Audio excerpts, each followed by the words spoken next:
Welcome to this next edition of On the Couch with the Ethicalist. And today we are delighted and very honoured to have in the room with us Giuseppe Saba, who is the CEO of Dubai Humanitarian and has held that position since 2017, I believe. Yes, correct. Yes, so a long time in the humanitarian space, based out of the UAE.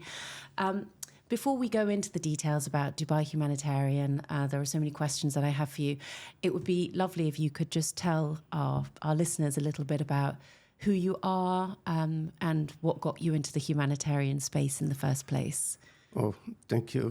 I don't know up to where is an interesting question. Anyway, I'm a 73 years old person, but 40 years ago, I decided to embrace the humanitarian activity.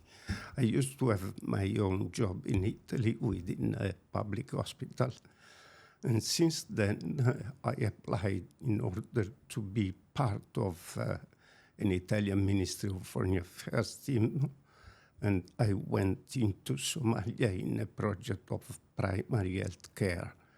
And from there, I didn't stop anymore my international life. And, despite I changed several times organization, finally I passed from the Ministry of Foreign Affairs into the United Nations, from where I retired 11 years ago. And since 8 years, as you said, I'm based here in Dubai, honored by the Dubai government. In the huge vote of confidence, they decided to appoint me as the CEO of Dubai Humanitarian. That is shortly my past 40 years. That's a brief synopsis of what I'm sure is a career that has encompassed many things over the years. And I'm sure Somalia, when you first went there, must have left a lasting impact on you to want to stay working in aid. We'll get to moments in your past where you've worked in aid and how that's affected you. But can you tell our listeners a little bit about Dubai Humanitarian itself as an organisation? What does Dubai Humanitarian do? Well, 21 years ago was conceived the former international humanitarian city, Dubai Humanitarian today.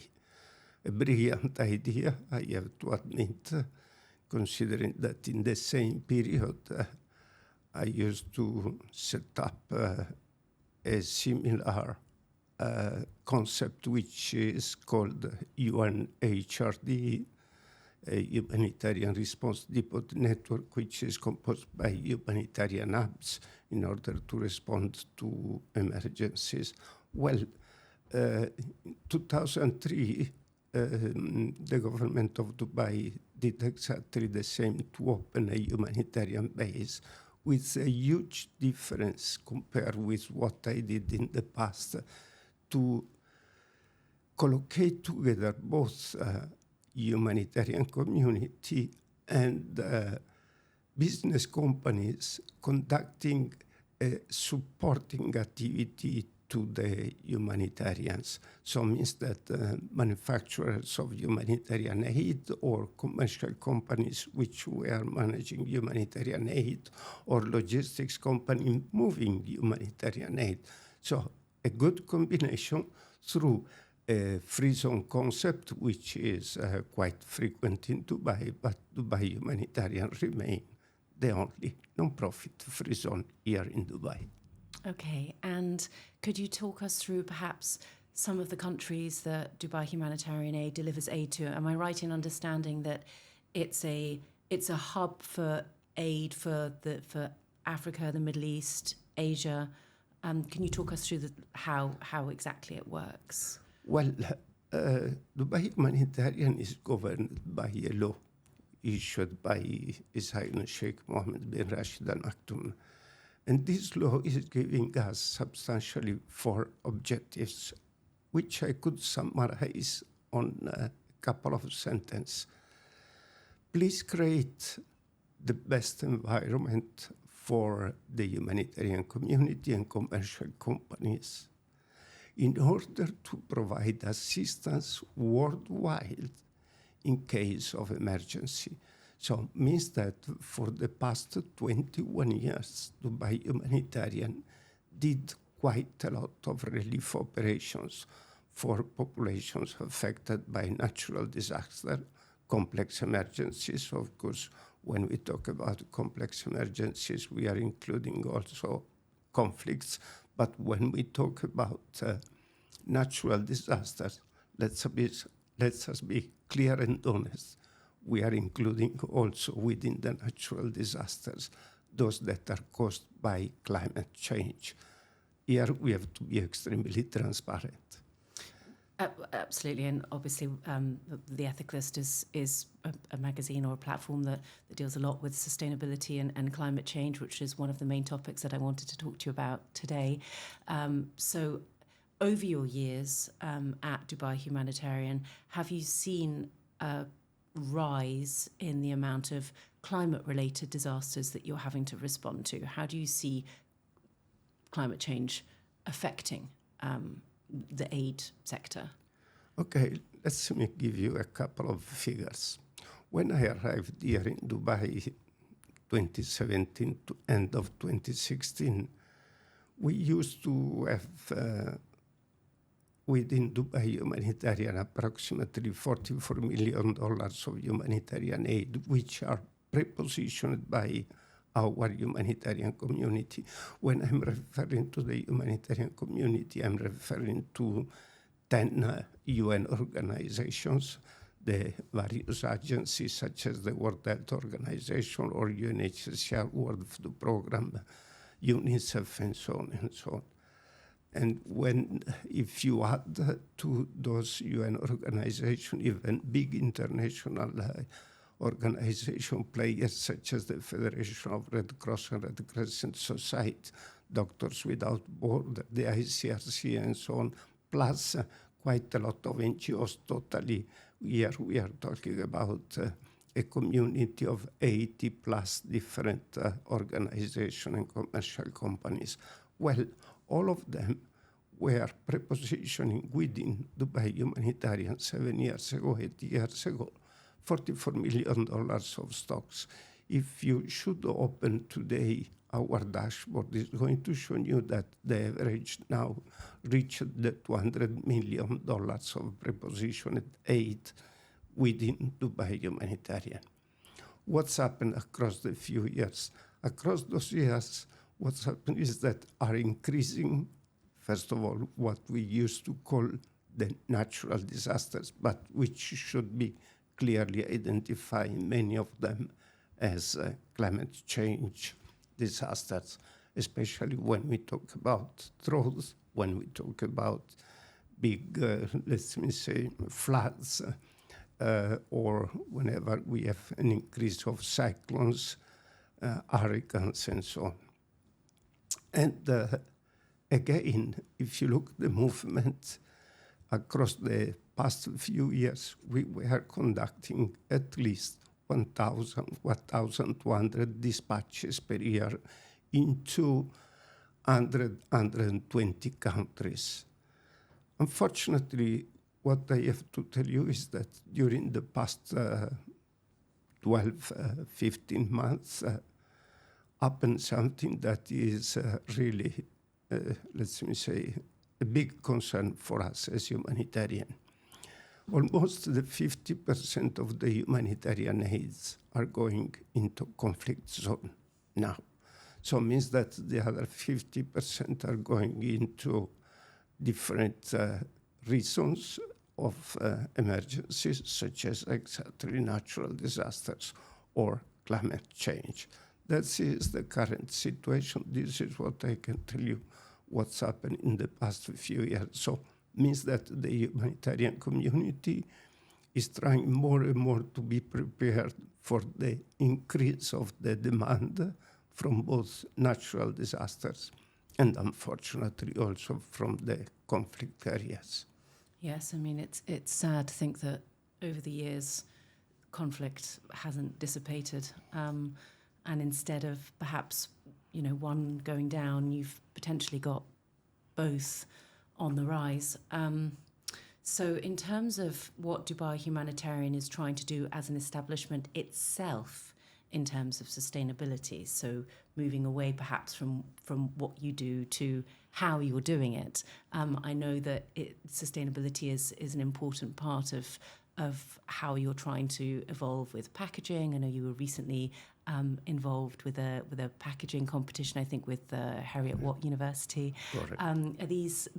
Tell me a little bit about what you're trying to do as an organisation yourselves to reduce your carbon footprint. Well, 2023 marked our 20 years of presence in the humanitarian field. And looking into our activities, we said, okay, we did well in terms of relief operations, and we will continue to do relief operations because this is part of our core activities. How to enter into the next decades of activities, we decided together with the humanitarian communities. We used to define ourselves dreamers, in the sense that a group of friends, myself together with friends from UNHCR, from WFP, both UNHRD and the logistics cluster, plus other friends from the IFRC and so on. It was March 2023. We decided to analyze our own supply chain and render it more sustainable. And from there, we started our journey into COP28. So how to enter into COP28, what we can do during COP28. And in deciding to analyze the supply chain means that what we are using today as humanitarian aid, how they are composed, can we change those humanitarian aids in order to get more sustainable material? For example, we use quite a lot of plastic within the plastic sheeting, for example, in order to get, let's say, a temporary shelter. How we can get something more sustainable by using recyclable material, by using something that is not going to become an issue in the shoulders of the recipient countries and the beneficiaries. How can we treat the waste, which is the cycle life of all of those materials? So this is where we started. And simultaneously, we were perfectly conscious that even the humanitarian action is going to create some problems, how to mitigate even from our own side. We cannot simply say, oh, the climate change is increasing our activity, but what we can do as humanitarians. So, and we started in analyzing the supply chain in all the segments. So the production of the relief items, first of all, how to reduce the carbon emission there, how to render them more sustainable. Then the second segment was the warehousing. So here in Dubai, we are managing the largest humanitarian hub in the world, 140,000 square meters of space, which required quite a lot of electricity because we have quite a lot of materials requiring temperature control, cold chain. Out of those $200 million of relief items, we have most probably $70 million, which are health materials, requiring, again, temperature control, a big demand of electricity and so on. How we can reduce, first of all, our own carbon emission. So this is where we started measuring our own carbon emissions, and this is what we are doing. If you open our dashboard, are transparently there, our own carbon emission. We are calculating the carbon emission during the transport from the manufacturer into the humanitarian hub, and the carbon emission when we dispatch the goods from Dubai to the beneficiary country. all of this means that we are conscious about the problem. We are measuring our quantities of carbon emission, how we can reduce. Then there is the third component, which is how to get innovation, but innovation that should be sustainable, because of course, considering that we are in the need of innovating our own humanitarian aid, how we can innovate our aid, rendering them anyway sustainable. This is where we started, for example, a few months ago, in floating a competition among the students of Heriot-Watt University. And last month, 6 teams presented their own solutions. A jury decided which was the best of the proposal, and the best of the proposal next Friday, on the 15th, will be presented in Baku, because a team of Dubai Humanitarian, together with Heriot-Watt University, together with the UN Logistics Cluster, and together with the UNHRD lab, is going into Baku and is going to have a session exactly on how to connect innovation and sustainability. So this is what we are going to get in terms of results. And it's not going to be stopped there, because we are already calling, we are calling for next end of April 2025, during the DIAT, the Dubai Humanitarian Exhibition, which is a yearly event. We are going to arrange for a full conference, 3-day conference, only and exclusively dedicated to innovative solutions applicable into the humanitarian field. And the only condition that we are imposing to the presenter is to be sustainable and innovative, really. We don't want to see, again, whatever is always available in the market, but something new. So everything is focused on sustainability. This is what we would like to do for the next couple of decades, to continue to do relief operations, but in a very sustainable manner. I think it's a difficult area to start saying, oh, we need to think about sustainability, because it isn't, but it's almost a luxury when you're dealing with emergency crises and emergency relief, where you're thinking about how to get aid as quickly as possible to the most vulnerable people in the world. But then at the same time thinking about, we've got to assess our carbon footprint at the same time. So it's a real balancing act, I think, that you're finding. But it's fantastic that you're approaching so many people, different people, the youth, for example, of today, to come up with innovative strategies. Can you talk us through perhaps some of the innovations that have been put forward as practical examples? Yes. Let me say that the need of innovation is clear.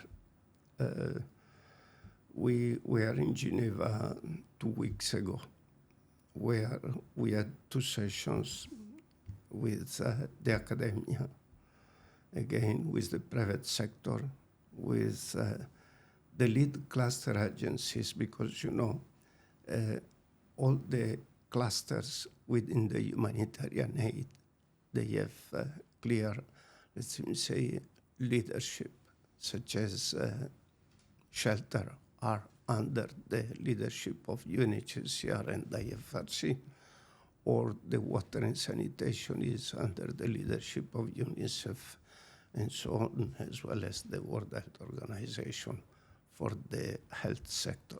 So we sit all together, and whenever you need to innovate something, okay, yes, we need the presence of the lead cluster agencies. We are using since 40 years almost the same aid, because we are confident on them simply, or because they are extremely cheap, so we can serve a large number of population. As you just said, it is quite obvious the first priority is to save lives during an emergency. But we cannot absolutely abandon the sustainability. The sustainability process is going to get a big challenge, costs. But my question is, if you or both of us, we were in the shoes of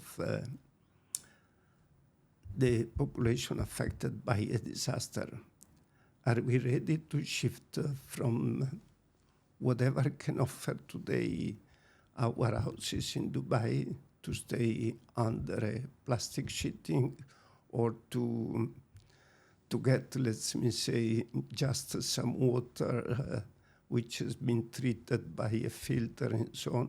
So for me, the answer is simply, it's not an issue of saying yes or not, dignity. If we are going to render dignity to those, then we are doing the right job. So examples, honestly speaking, we today, if you open our dashboard in less than a minute, you know exactly what is located in Dubai in terms of humanitarian aid, who's holding them, to whom belongs, which are the quantities, all the specs and so on. The same opening the same dashboard, you can see what is prepositioned in the Panama hub or in the Italian hub. What you'd like to do using the same technologies is to get into the picture all the humanitarian hubs which are located in different countries worldwide, and to provide, let's say, coordination, information sharing immediately in a click, because this is something that is possible today. In terms of innovative solution, the colleagues of WHO, even this week, they are going to test innovative solution in the health sector based on lessons learned during the COVID-19 pandemic. So innovation is there. But what is needed in particular is partnership. We started in involving, for example, accelerators. We started in involving labs within the UN system and so on. My last visit was a few days ago, last week, to Dubai Future Foundation, because they are potential partners with whom, in my opinion, we can identify solutions for the various challenges that we have in the humanitarian field. And they are willing to cooperate, of course, because they have leadership really in looking into the future and looking in particular into the future for the humanity.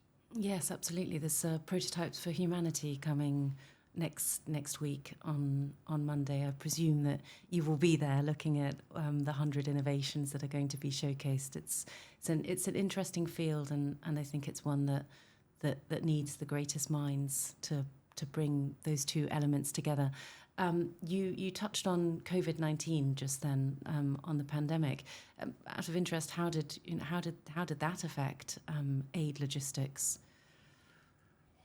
Oh, it was quite crucial.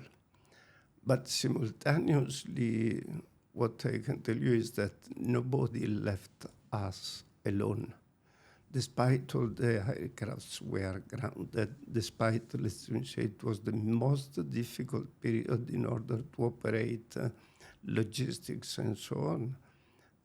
What I can tell you is that I never seen in my 40 years life within the humanitarian sector, the private sector knocking my door and asking how we can help the humanitarian community in this moment. And since then, let's say, we always worked with the private sector, but we didn't understand what the private sector was looking for, in the sense that it's not rare from the humanitarians that we are just requesting to sign a check to the humanitarian, to the private sector or to the donors in general. No, the donors in general and the private sector would like to be part of the humanitarian community, would like to be part and actor in the humanitarian action. And this is what changed absolutely our approach. And this is today the perfect of the partnership that we have, for example, with the Emirates Airline, Emirates Sky Cargo in particular, and with many others, DHL or Aramex and so on. We have a strong partnership even with, not only with Ariat University. We just concluded an agreement with Kuhn University, which is part of Kuhn and Nagel company, but is fully dedicated to the logistics component. We have agreements that we are signing more and more with other entities exactly on how to support the humanitarian community. And they want, again, to be part of the humanitarian action. They are not coming just for donating and so on, which is always important, the funding component. But they are bringing their own expertise, they are bringing their own knowledge, they are going to share with us how to approach the future, especially when we talk about sustainability and so on. During the Geneva, let's say, sessions that we had recently, was there DP World. With DP World, again, we have a strong relationship, so we need to learn from all the others how to conduct even our job better. This is part of the preparedness, if you want. There is always a party that we should not forget, are the national disaster management agencies. They are representing, let's say, the final users of the humanitarian aid. And they should be part of the preparedness. Otherwise, if the local community is not ready, then we are not doing the most reliable job. Okay, to be ready ourselves is fine, but to get ready the local community, this is a must. Of course. Moving away slightly from the more corporate side and back to you as a humanitarian, what's kept you? This is an area that is it's hard. It's distressing. It's dealing with people's lives. It's dealing with life and death and critical situations and war zones, conflict zones. What's kept you in the humanitarian space all of these years? You know, as I said, 11 years ago, I retired from the UN. It was time to look, into a different lifestyle. But then I was feeling that I can continue to contribute. My desire is simply one. How to get the best of the solutions in order to afford the emergencies. This is what I did for many years. And this is something that I will continue to do because, again, this is a game that can be played only and exclusively if we are able to involve the others, if we are able to capture what the others can offer in order to provide solutions. We know the challenges that we have in the field.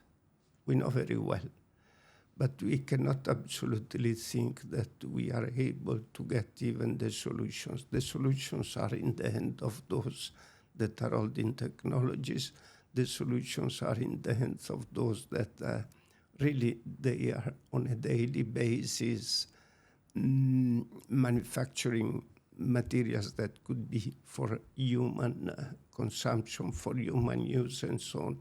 So that is the most interesting part, how to conduct, let's say, the research, how to talk with the others, because if we are going to have the same objective, then I believe that we can succeed.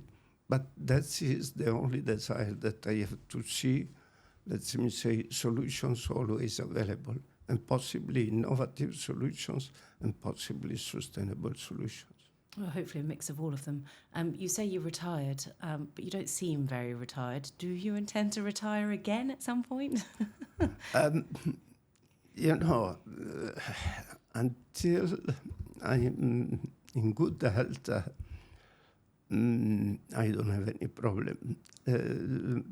Honestly speaking, I was already planning my retirement with, of course, I was not going to plan to fish in the beaches of Sardinia, but to think about to continue to study on my own, and to continue to think about the solutions that we can, on a very private manner, but with a different commitment. Because, as you said, yes, at a certain point, years and years, risk to be a very stressful job. More and more, I believe that is demanded to get humanitarian workers also well prepared under the diplomatic point of view. Humanitarian diplomacy is going to become one of the essential tools for working in this environment, especially when we look what is happening today. This is not only a problem that we are having in Gaza or in Lebanon or in Syria or in Yemen or in Sudan or in Ukraine.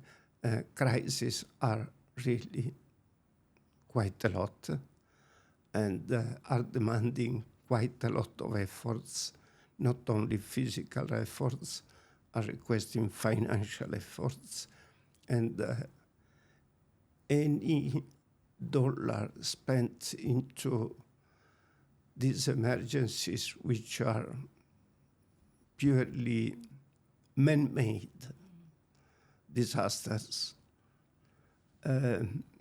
we are going to subtract it from the development, from the sustainability and so on. That is the point. We cannot get a mountain of money because the money has a certain limits. So if we are spending it for emergencies, then means that we don't have enough money for thinking about development and thinking about sustainability. And one of the big challenges in the sustainability is going to be the funding, of course, because it's quite automatic that costs are going to increase. Yeah, it's something that you don't sometimes think about, that actually the money that, as you say, that's being put into conflict zones is taking away from being able to think longer term and plan more strategically for how to deal with natural disasters or climate change related disasters. Can I ask logistically, as a not as a personal question, but in countries, for example, like Gaza, where aid the access is not very easy, how logistically does it get in when countries are saying, you know, we're cutting off aid corridors? I mean, is it via airdrops? Yes, of course, for a certain period, Gaza was, the population of Gaza, unfortunately, was served through airdrops which are organized by the humanitarian community, but we noted very well also the participation of governments such as Jordan and so on. The humanitarian community is always pushed into Egypt or into Jordan, humanitarian aid, ready there as soon as the gates are open to push into Gaza. This is unfortunately the mechanism. Logistically speaking, to reach Egypt, I can tell you that even recently, thanks to His Highness Sheikh Mohammed, who made available own air assets, we moved a few hundred tons of medicines and medical supply into El Arish, into Egypt.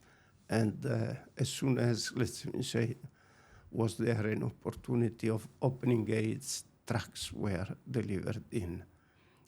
It's not absolutely an easy situation. The same, let's say, is as far as concerned Lebanon. We attempted few flights.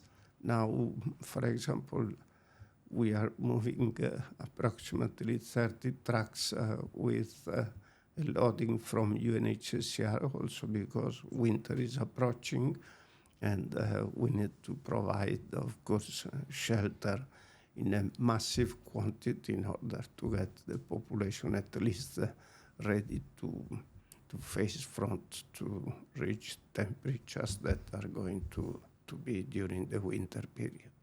Yeah, so many displaced in Lebanon now as well. And so the aid is coming to Lebanon via trucks via Syria? Yes, via Jordan, Syria, yes. Okay, interesting. It's going to take some time, but at least... well, like you say, winter is fast approaching, and in parts of Lebanon and in the whole region, it gets very, very cold, and there's a lot of people out on the streets who are in desperate need of shelter, clothing. If you had one wish for, we'll close on this question, if you had one wish that you would like people to understand about the world of humanitarianism or the humanitarian community, what would it be? Well, humanitarian aid is always an activity that you are doing for helping somebody else, helping your brother, helping your sisters, sharing something that is for the benefit of them. Again, this is an issue of dignity. I have only one hope for the future, that never the humanitarian aid should be used in a different manner than to support people. This is an help, but humanitarian aid cannot be used as a weapon, absolutely. We had a couple of years ago, World Food Program, let me say, was awarded with the Nobel Prize for the Peace because food was representing a tool of peace. My hope is that always the humanitarian aid will be used only and exclusively for this. That is my only hope. I would like to not see, if you want again, the use of the humanitarian aid for other purposes. You would think that would be a simple wish, but my understanding is that perhaps in the past it hasn't been, so I hold the same wish as you. Oh, I didn't mention incidentally. Okay. My wish. Okay. So it's this is really the hope that I have for the future. I don't like absolutely that humanitarian aid are used for other purpose than to help people. Absolutely. That's what it's there for. That's what it should be used for. It shouldn't be channeled into anything else. It's been an absolute pleasure talking to you. Is there anything else that you would like to add? Let us be optimistic. Yeah. I know that we have plenty of conflict zones. We have quite a lot of people living out of their own countries. Refugees are increasing and increasing. which is not absolutely the best of the signals, but let us be optimistic and let us hope in a better world.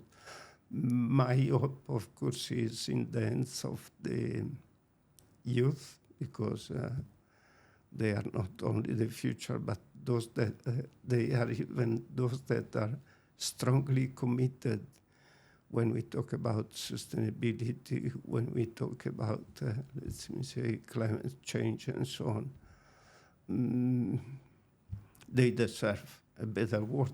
I had, in my 73 years, two good lucks to have a long period of peace and spend my life within a very acceptable environment. So let's us give the same to our children, grandchildren, and they deserve. And because that is their own future. And despite our age, we have to help them.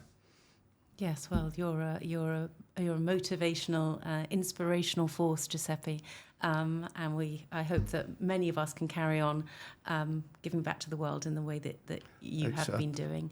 Thank you so much. It's been a pleasure having you on the podcast. My pleasure. Thank you. Thanks.